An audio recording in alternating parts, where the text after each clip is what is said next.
Bonjour à tous, on commence ce tour de la presse sportive par le départ de Daniele De Rossi de l'AS Roma hier. Le club romain l'a annoncé officiellement ce mardi matin avant d'organiser une conférence de presse dans la journée en compagnie du joueur.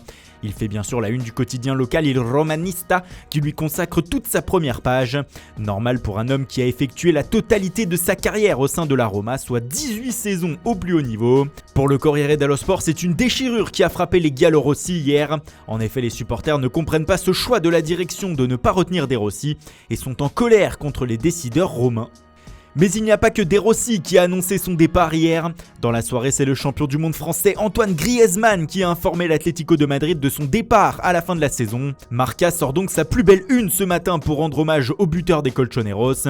Il s'en va, écrit le média qui précise que sa sortie du club aura lieu le 1er juillet au moment où sa clause libératoire passera de 200 à 120 millions d'euros. Pour As, Griezmann quitte le navire comme Godin et comme l'Uruguayen sans dire sa prochaine destination. Et selon le média, un duel s'annonce sur ce dossier entre le PSG et le FC Barcelone. On retrouve la même information en une de Mundo Deportivo. Le média catalan précise lui aussi que le Français prendra soit la direction de la capitale française, soit du Barça, qui avait déjà tout fait pour l'attirer l'été dernier. Le Parisien également précise que le PSG est en embuscade sur ce dossier.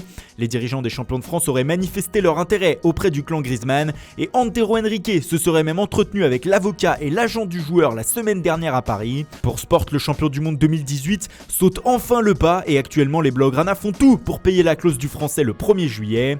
Le média catalan qui précise également que le dossier Matthijs de Ligt avance à grands pas. Les dirigeants pensent pouvoir boucler l'opération avec le néerlandais dans les 10 prochains jours. Les Sportivo résument donc la situation ce matin avec cette photo des deux cibles du Barça. Ils sont nécessaires pour la saison prochaine, écrit le média. En Angleterre, un départ aussi se précise du côté de Manchester United. Il n'est pas encore officiel, mais c'est tout comme à en croire la presse britannique. Selon le Daily Star, les Red Devils auraient deux choix pour se débarrasser de leur attaquant chilien Alexis Sanchez. Le premier serait de payer 13,8 millions d'euros, soit 12 millions de livres à l'ancien joueur d'Arsenal afin de le libérer de son contrat et de casser son salaire astronomique qui court jusqu'en juin 2022. La deuxième solution, que rapporte aussi le Daily Express, serait de prêter Sanchez à l'Inter Milan qui s'est montré intéressé. Les Mancuniens ne paieraient alors plus que la moitié du salaire du Chilien. Quoi qu'il en soit, le départ de Sanchez se précise, comme ceux de beaucoup d'autres. En effet, comme le rapporte le Sun, Ole Gunnar Solskjaer, furieux après la défaite contre Cardiff, aurait indiqué à ses dirigeants qu'il souhaitait se débarrasser de la moitié de son équipe. Rien que ça.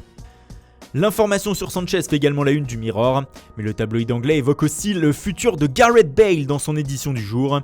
Hier, le Sun rapportait que Tottenham pourrait arriver avec une grosse offre pour le libérer de son contrat au Real Madrid. Mais ce matin, le média britannique indique que le Gallois ne serait pas pressé de partir et même qu'il pourrait rester dans la capitale espagnole contre le souhait de Zinedine Zidane. Son super contrat doté d'un salaire de quasiment 700 000 euros par semaine serait un argument pour rester, d'autant qu'il court jusqu'en juin 2022.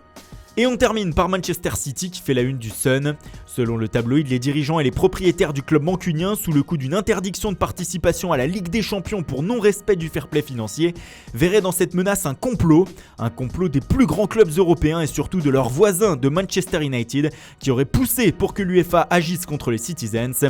Désormais, les décideurs des champions d'Angleterre préparent la contre-attaque et leur vengeance, comme le titre le Sun ce matin. Voilà, c'est tout pour aujourd'hui. Merci pour votre fidélité, bonne journée à tous et rendez-vous dès demain matin pour une nouvelle revue de presse.